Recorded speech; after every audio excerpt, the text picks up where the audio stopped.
never slow up, no I don't take shit. I got no love for the fakeness. If you wanna play tough and wanna hate this, I'll always show up and make a statement. I don't ever slow up, no I don't take shit. I got no love for the fakeness. If you wanna play tough and wanna hate this, I'll always show up and make a statement. Everything I do so instinctive and so passionate. Every word I move so descriptive like an adjective. I got a vendetta against people who patented being negative when you should be getting after it.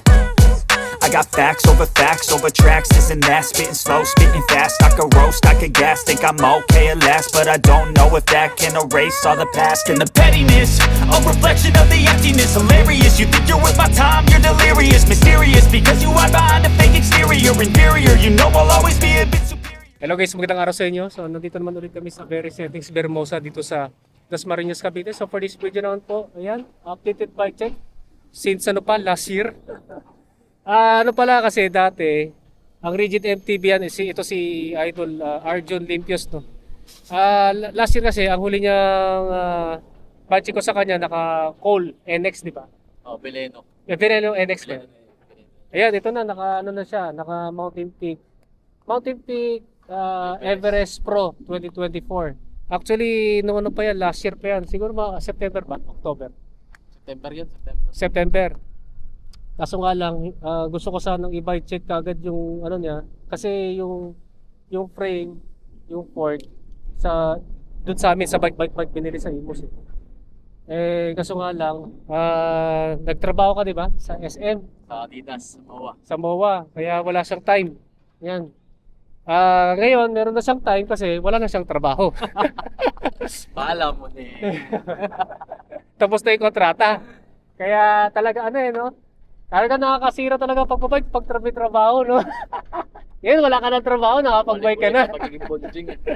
Hindi may singit. Ayun nga lang, hindi siya nakapag-bike, kaya yun, nakita natin na kung malaki-laki ang babawasan no? Yan, so i-check natin ngayon yung kanyang bagong Rigid MTB. Actually, hindi na gaano kabago to, no? Ilang buwan, may kalating taon na Kumbaga, updated bike check na dito sa kanyang Mountain Peak Everest Pro, no? Yan, so Idol Arjun, before tayo mag-start, tanong ko lang muna. Ano yung sa feel mo pala, ano yung pagkakaiba? Between yung geometry agad eh. Sa Cole. Oo, kasi dito parang mas stable yung geometry niya, like sa Cole. Tama ko yung bigat pagdating dito. Mabigat yung rear triangle. Tsaka, mas smooth yung ride niya. Lalo na nung nag-time trial ako. Tapos sa ahon magaan siya, talagang dama ko rin yung hinanang frame. Pinagkaya niya sa Cole. Kasi to kasama yung ski wear, lang to 1.7 kg na mahigit. Siguro 1.72. Ang pagkatimbang ko dati dito kasi meron akong vlog natin yan bago na ibenta to kay Arjun. Syempre matagal kang huminto, di mo kaagad na yung full potential nito saan mo mabalak Amadeo tayo. Ahon na naka-aerobar. Try natin mag-ensayo dun, no? Oo, magandang ensayo dun. Problema ko lang ngayon kasi body clock pero pag naka-adapt ulit ako, ayun lang ako bigla. Teka, ano ba naging schedule mo sa MOA? Bakit nag-iba yung body clock mo? Tag dito ko na nung pangumaga ko nun. Ang pasok ko noon, 10 hanggang 6. Oo. Nakakuha ako ng bahay mga alas 8. Tapos nung ginawa pa akong panggabi, alaw ng pasok ko, hanggang mabot pa nga alas 11 yung pasok Alas 12 labasan Parang lalo nung Pasko. 3 to 12, parang ganun. Parang ganun. Parang ang nangyari lalo ng Pasko mga bare months, 1 to 12, 3 to 12. Ganun. Nakakawin ng bahay, mga alas 12 na. Kaya di na nakakapag-bike Tapos puyat pa. Kaya ayun, medyo Chubbilicious na siya. Jollibee na ulit. Chubbilicious na Juicylicious. Ayan, so mag-start tayo dito sa kanyang XC Hardtail mountain bike frame. Ito yung nabenta namin sa kanya na Mountain Peak Everest Pro na 2024 na XC Hardtail mountain bike frame. Aluminum. Alam mo na, aluminum 6061 to. Yan nga, 29er na size large or size 17. So fit naman sa'yo kahit ganito yung size ng frame, no? Okay naman. Mahaba kasi yung yung top tube niyan Kaya bago kasi parang halos same lang din sila sa Cole. Sa Cole mahaba din Mahaba din. Yan. Then tapered yung head tube, full internal cable routing, pang BEC threaded na bottom bracket shell, pang 31.6 mm diameter na seat post at through axle yung drop out. Then ang disc brake caliper mount naman yan ay post mount. Next naman sa kanyang rigid fork yan, galing din sa bike. Yan, tinanong ko sa kanya kung okay sa kanya yung ganyang kulay kasi wala kaming itim eh. Di ba? Yan, sa mga magko-comment na iba yung kulay kasi nga wala na kasi ibang alternative. Nung time na yon, Hindi na nakapaghintay. hindi nakapaghintay to si Papa Arjun eh. Yan, so ito yung Mountain Peak RGF 627 na 27.5 na non-suspension corrected. Mukha na nga suspension corrected eh. Clearance check natin dito sa mamaya dito sa 2.0 niyang Continental Contact Urban. Aluminum 6061. Ito yung tapered na steerer tube. Then pag tapered na steerer tube nito, automatically pang through axle yung dropout nito.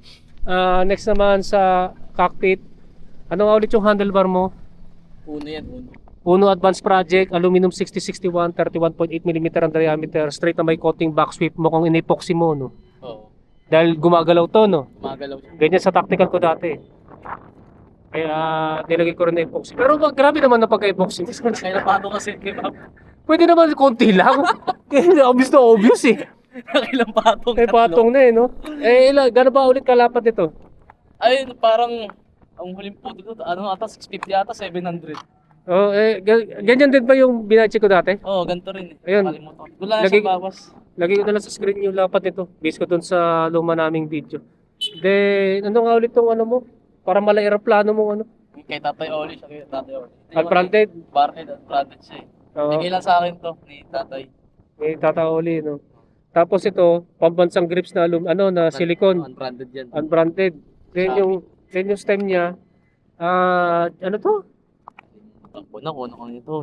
Basta GT nakalagay, GTR parang gano'n. GTR, parang Goldix eh. Goldix nga, oh. Gold. Goldix GTR yata to eh. Kasi di ko mabasa eh. Na, ano nga yung haba nito? 100. 100? Oo. Tapos negative 17. Negative 17. Angle. Then, yung kanyang tapered headset, Mountain Peak na seal bearings. Yung kanyang seat clamp, in-speed na aluminum. Ay, galing din yata sa shop to. Galing din yan. Binili niya, no? Aluminum aluminum Allen bolt type, 34.9mm ang diameter. Yung seat post mo, ano ulit to? Ayun, nakalimutan ko anong brand yan. Hindi ko alam kung Mountain Peak din.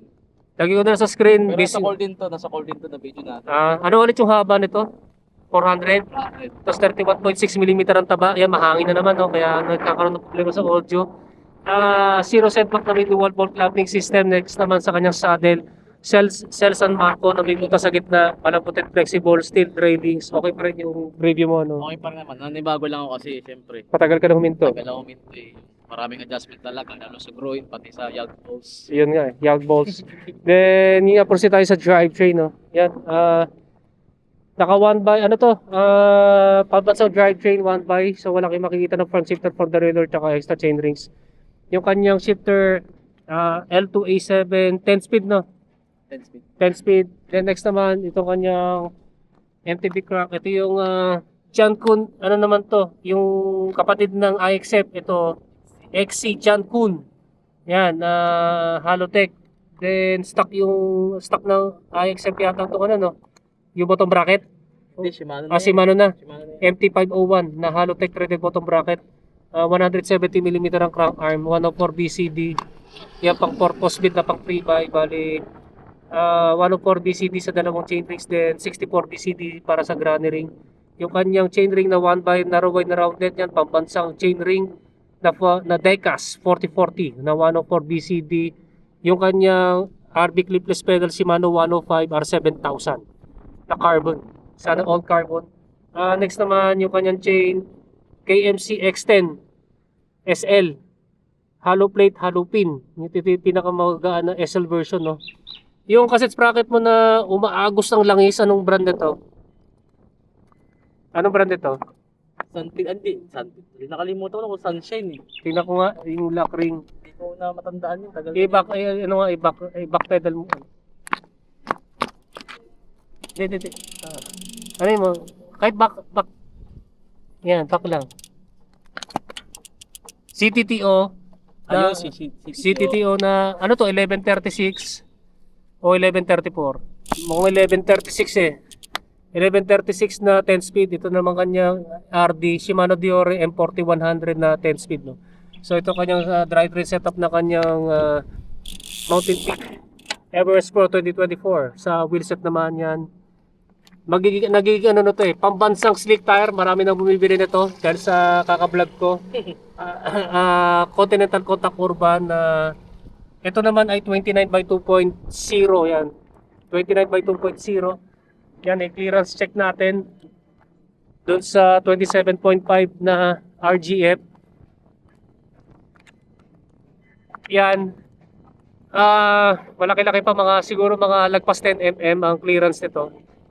Mas maliit pa yung clearance nito sa kapag mas maliit ang clearance nito kapag Submit K2. K3 pala. Ito yung ginamit ko. K3 ang ginamit mo kasi ito yung K3 kasi ang kahawig nito Pinagkaiba, mas magaan yun at saka mas maikli ang crown length at saka yung blade length. Yan yung clearance niya, no. Ito yung kanyang rims, no. Mavic XM319 na aluminum double wall 32 holes. Yung spokes and nipples mo Richman, no. Richmond din. Then ito yung hubs na binili niya, no. Galing sa shop namin. Yan LDCNC. Ito yung kakambal ng GUB 1421 Ito yung pang 13 speed na free hub body. Ayan, cassette type. I-check natin yung tunog nito, idol, kapag nakapagin. Ewan ko lang kung narinig sa camera. Wala, may na lang to. Ayan. Sakto lang naman yan. Ako nga personally, ako na maingin na hubs. Yan yung tunog niyan, ano? Nilasa lang sa brake set. Yan, Shimano MT201. MT200. 200 ata to. 200. And MT200, hydraulic brakes and dual piston. Kita-kita pa na di ka talaga nakapag-bike kasi wala pang kalawang Dahil lasa lang sa kanyang rotors. Anong ulit yung rotors mo? Magkaiba sa rear wheel, Shimano.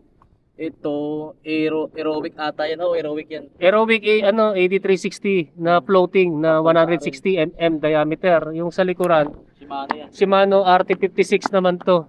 Yan, fixed type naman pero parehas na 160 mm. Tapos parehas na bolt type disc brake rotor. Magkano na ang gastos mo dito? Gastos ko? Sa frame, 11K. Pagkakatanda ko. One tap pa naman.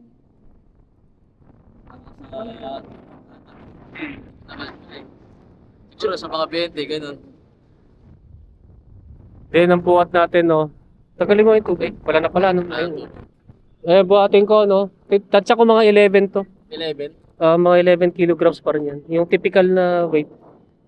Kaya pwede naman maging 10 yan Problema lang kasi mabigat kasi yung RGF Ano yan Pagkasama through axle skewer, isang kilo na yan. 1 kilo na yan. Pero maganda pang baragan niya, solidong-solido kasi yan. Yan, ito na nga yung Mountain Peak Everest Pro Rigid Rigid MTB na naka-time trial setup ni Idol Arjun Limpius. Yan, Chabilicious na. And that's it for this video. So kung meron kayong tanong regarding dyan sa kanyang poging Rigid MTB na naka-time trial setup, i-comment na lang niya sa comment section down below sa Idol. Mag-shoutout ka na. Shoutout pala sa mga tropa natin sa Golden, sa Lawag, tapos sa bagong kulto. Ayun. Sige. Yeah guys, maraming salamat sa inyo panonood. Don't forget to share ang YouTube channel, click na notification button para matotally notify kayo. Yeah guys, maraming salamat sa inyo and rise po sa inyo. Kakain na. Kaya na.